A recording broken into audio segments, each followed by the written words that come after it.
બિનજરૂરી દસ્તાવેજી માંગ સામે મહુવાના અરજદારોની પીજી પોર્ટલમાં રજૂઆત.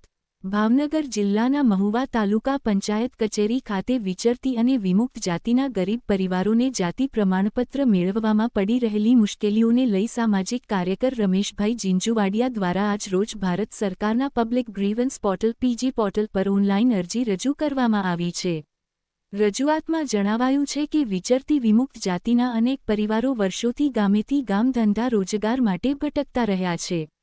આવા પરિવારોના પિતા, કાકા અથવા ફઈએ શાળા અભ્યાસ કર્યો જ નથી, જેથી તેમનું સ્કૂલ લીવિંગ સર્ટિફિકેટ ઉપલબ્ધ હોવું શક્ય નથી. આવી સ્થિતિમાં અસ્તિત્વમાં જ ન હોય તેવા દસ્તાવેજોની માંગ કરવી અરજદારો માટે અશક્ય અને અયોગ્ય બને છે. સામાજિક કાર્યકર રમેશભાઈ જીંજુવાડિયા દ્વારા પીજી પોર્ટલ પર કરવામાં આવેલી અરજીમાં સ્પષ્ટ રજૂઆત કરવામાં આવી છે કે સંબંધિત અધિકારીઓ દ્વારા બિનજરૂરી અને કાયદેસર આધાર વગરના દસ્તાવેજોની માંગ કરવામાં આવે છે, જે બાબતે યોગ્ય અને નિષ્પક્ષ તપાસ હાથ ધરવામાં આવે. અરજદારોનો મુખ્ય સવાલ એ છે કે જ્યારે પિતા, કાકા અથવા ફઈએ ક્યારેય શાળા અભ્યાસ કર્યો જ નથી, ત્યારે તેમનું સ્કૂલ લીવિંગ સર્ટિફિકેટ ક્યાંથી મેળવવું? આ બાબતે વધુમાં રમેશભાઈ જીંજુવાડિયા દ્વારા જણાવાયું છે કે છેલ્લા ઘણા સમયથી મહુવા તાલુકા પંચાયત કચેરી દ્વારા અરજદારના ભાઈ અથવા બહેનના સ્કૂલ લીવિંગ એક્ટના આધારે વિચરતી વિમુક્ત જાતિના હજારો જાતિ પ્રમાણપત્રો જારી કરવામાં આવ્યા છે.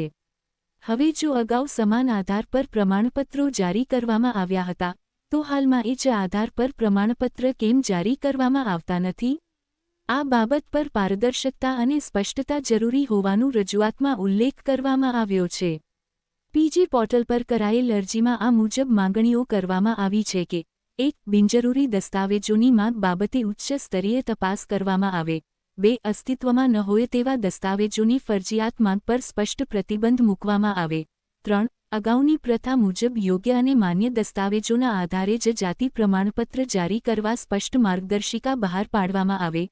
સામાજિક કાર્યકર રમેશભાઈ જીંજુવાડિયાએ આશા વ્યક્ત કરી છે કે સંબંધિત સત્તાધિકારીઓ આ મુદ્દાને ગંભીરતાથી લઈને ગરીબ અને પછાત વર્ગોને ન્યાય મળે તે માટે તાત્કાલિક યોગ્ય નિર્ણય લેશે.